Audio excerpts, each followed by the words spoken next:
Hello friends, cooking રેસિપીસમાં તમારું સ્વાગત છે। આજે આપણે બનાવીશું કાઠિયાવાડી સ્ટાઇલથી આપણે વાલોળ અને બટેકાનું શાક। આપણે પાપડી પણ કહીએ છીએ ગુજરાતી ભાષામાં, તો પાપડી પણ કહેવાય અને વાલોળ પણ કહેવાય। તો આપણે એનું બંનેનું મિક્સ કોરું શાક એવું બનાવીશું।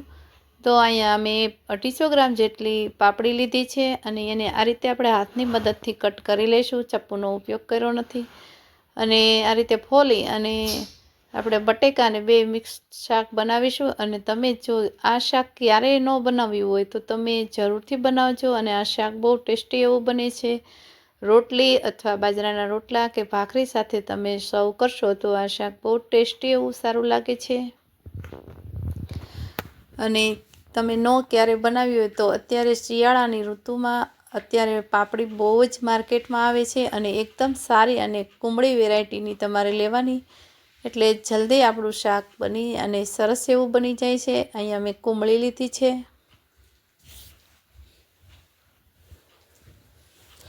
બે વેરાયટીની હોય છે અને બીવાળી હોય છે। મેં અહીંયા બી વગરની લીધી છે કુમળી।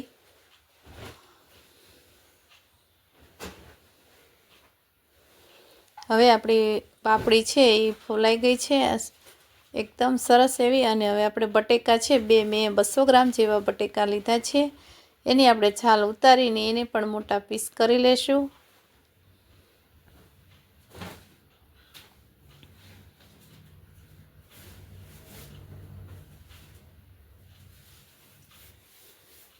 આવી રીતે તમારે બટેકાને છાલ બધી ઉતારી લેશું। અને ક્યારેય આ શાકમાં તમે રસાવાળું કરવું હોય તો તમે કરી શકો છો। હું અહીંયા સૂકું બનાવું છું।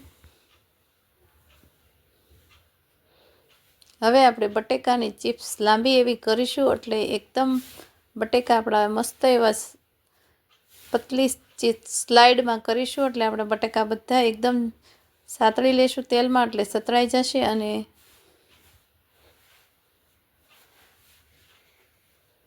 અને આમાં આ શાક બનાવતી વખતે આપણે નાની નાની બાબતનું ધ્યાન રાખવાનું છે। ટ્રીક સાથે બનાવીશું તો શાક ટેસ્ટી અને સારું એવું બને છે। તમે બે સ્લાઇડમાં કાપી શકો છો। મેં બે આડી અને ઊભી સ્લાઇડમાં તમને કાપીને બતાવ્યું। ઊભી સ્લાઇડમાં તમે પીસ કરીશું આપણે બટેકાના તો જલ્દી એવા સતળાઈ જશે અને ચડી જશે। તો મેં અહીંયા બધી લાંબી સ્લાઇડમાં પીસ કરી દીધા છે, અને તમે પણ લાંબી સાઈડમાં તમને ફાવે તેવા તમે કરી શકો છો। હવે આપણે 2 ચમચી જેવું આપણે તેલ એડ કરીશું।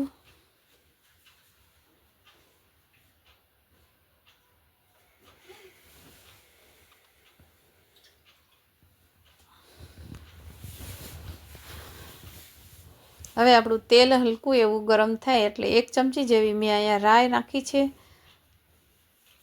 તમે જોઈ શકો છો રાઈ આપણી ફૂટવા લાગી છે। રાઈ ફૂટી જાય એટલે આપણે થોડીક અડધી ચમચી જેવી આપણે હિંગ એડ કરીશું।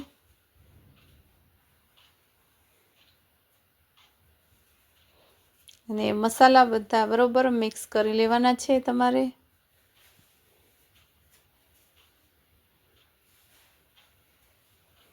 હવે મેં અડધી ચમચી જેવી હિંગ એડ કરી છે। હિંગ પણ વઘાર પણ સરસ એવો થઈ ગયો છે।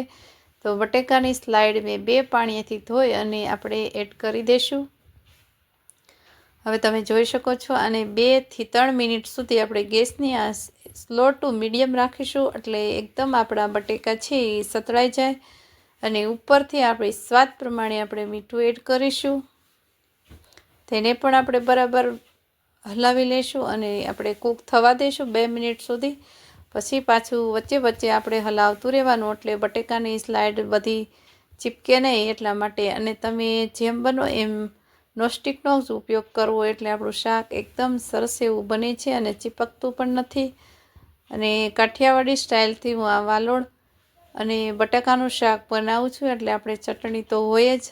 તો અહીંયા મેં 10 થી 12 જેવી લાલ લસણની કળી લીધી છે, અને એમાં આપણે મરચું એડ કરીશું, પણ થોડુંક લસણ વટાઈ જાય પછી આપણે મરચું એડ કરીશું, એટલે આપણું મરચું અને લસણ બરાબર મિક્સ થઈ જાય।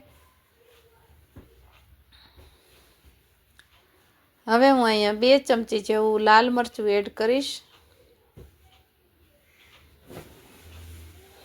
તમે કાશ્મીરી મરચું પણ લઈ શકો છો। મેં અહીંયા દેશી મરચું લીધું છે। નોર્મલી આપણે ખાતા હોય એ મરચાંનો ઉપયોગ કર્યો છે। એટલે તમારે જેવી તીખાશ જોતી હોય એ પ્રમાણે તમે એડ કરી શકો છો। આ રીતે તમે ચટણીવાળું આ પાપડી બટેકાનું શાક બનાવશો તો બહુ સારો ટેસ્ટ આવશે અને સારું બને છે।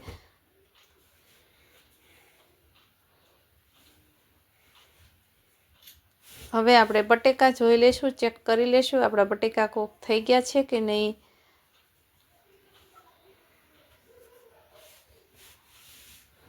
હજી આપણે 2 મિનિટ સુધી આપણે સાતળી લેશું અને તેને પાછા કૂક થવા દેશું, એટલે આપણા બટેકા એકદમ સરસ એવા કૂક થઈ જશે।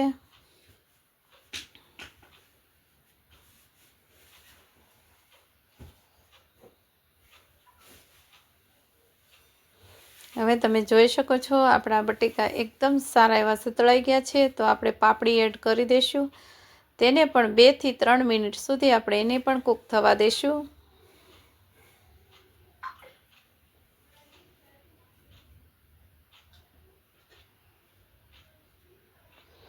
તેને પણ બરાબર કૂક થવા દઈશું અને બરાબર હલાવી અને એને પણ આપણે ઢાંકણ ઢાંકી દઈશું।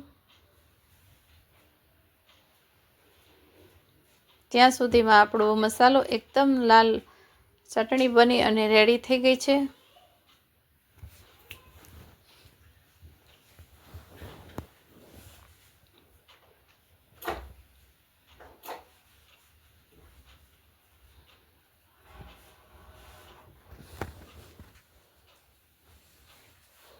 હવે મેં અહીંયા એક મીડિયમ સાઇઝનું ટમેટું કાપી અને અગાઉથી મેં રાખી દીધું છે। તો આપણે વાલોળને જોઈ લેશું કૂક થઈ ગઈ છે કે નહીં। હજી આપણે કૂક થોડીક 2 મિનિટ સુધી હજી આપણે સાતરી લેશું એટલે એકદમ બરાબર મિક્સ થઈ જાય।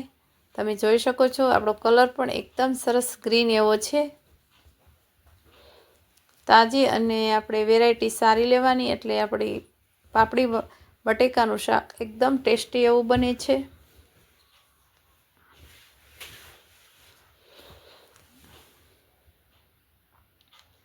હવે આપણું તમે જોઈ શકો છો આપણી વાલોળ છે એકદમ સડી અને સરસ બટેકા પણ બંને કૂક થઈ ગયા છે। તો આપણે મસાલા કરી લેશું। તો સૌથી પહેલાં આપણે ટમેટાં એડ કરીશું અને લાલ મરચું, અડધી ચમચી જેટલું આપણે જીરા પાવડર એડ કરીશું, અડધી ચમચી જેવું આપણે હળદર પાવડર એડ કરીશું અને ઉપરથી મેં લીલા ધાણા ગાર્નિશ કર્યા છે।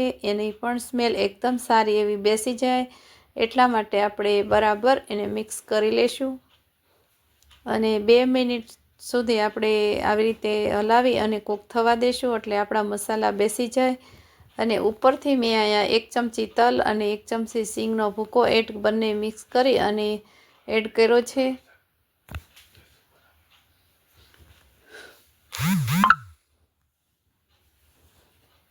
જો આ રીતે તમે શાક બનાવશો તો એકદમ સારું એવું શાક બનશે અને ટેસ્ટી પણ એટલું સારું બને છે।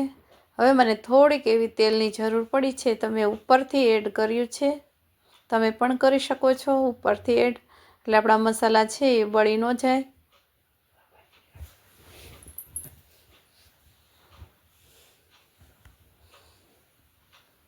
હવે આપણું શાક એકદમ બની અને સરસ એવું રેડી થઈ ગયું છે। તો આપણે એક સર્વિંગ પ્લેટમાં આપણે કાઢી લેશું।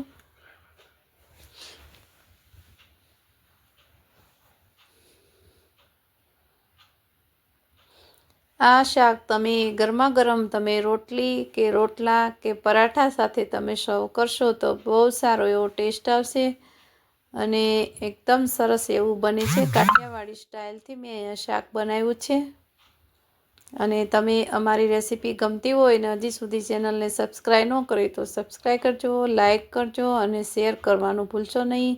બાજુમાં આપેલી બેલ આઇકન પ્રેસ કરશો એટલે નવી નવી રેસીપીના નોટિફિકેશન તમને દરરોજ જોવા મળશે। Thank you for watching.